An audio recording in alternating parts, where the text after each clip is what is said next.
Assalamualaikum warahmatullahi wabarakatuh. Sebelumnya perkenalkan, nama saya Muhammad Kevin Farsasi Nasution dengan NIM 102012530026, berasal dari kelas TI 4910. Pada kesempatan kali ini saya akan menjelaskan mengenai soal remedial CLO2 mata kuliah teori probabilitas. Langsung saja.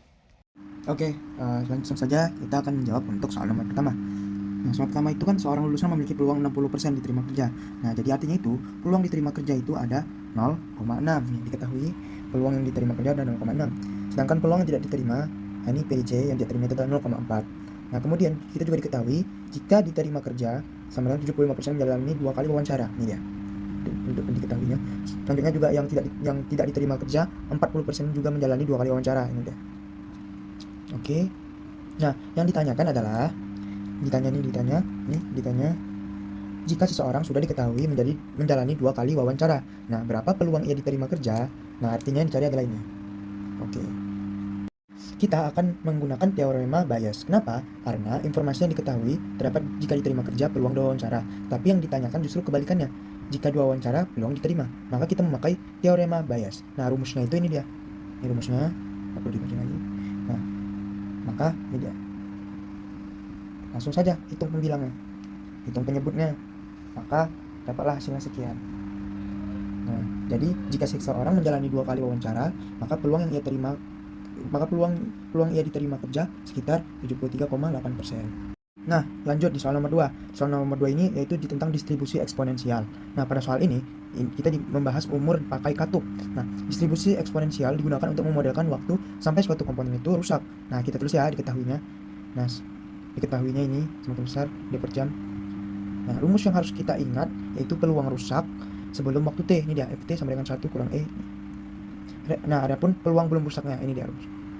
Nah, sudah ya, kita sudah menulis yang diketahuinya, maka lanjut ke soal. Nah, yang ditanya itu, yang A, peluang rusak sebelum 1000 jam. Nah, maka kita tulis ini, P, buka kurung, T lebih kecil dari 1000, tutup kurung. Nah, untuk mencari ini, kita menggunakan rumus distribusi eksponensial.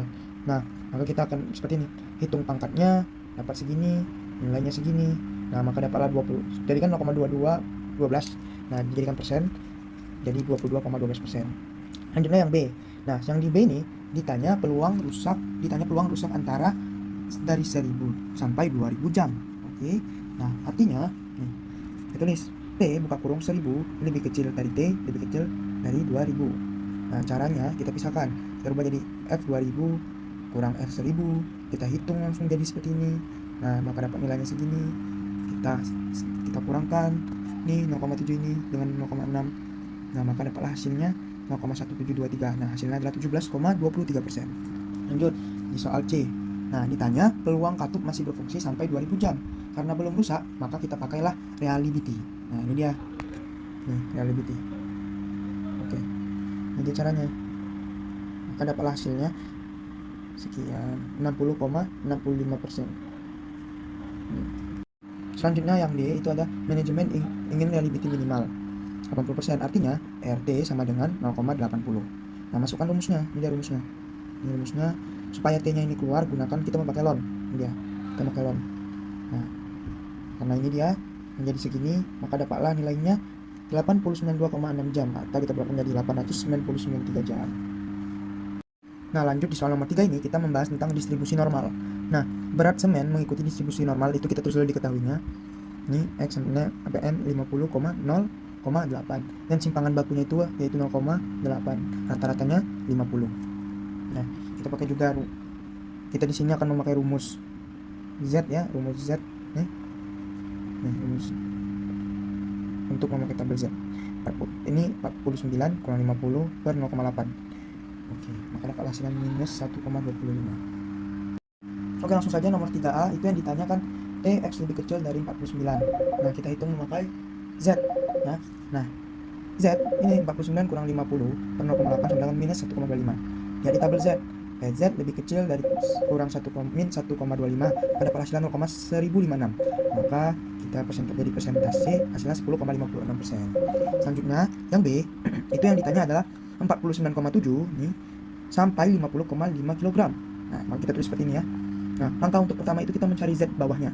Ini dia, cari Z bawah, maka dapat hasilnya 0,375 Lanjutnya mencari Z atasnya, dapatlah 0,66225. Oke, setelah itu kita lihat di tabel Z.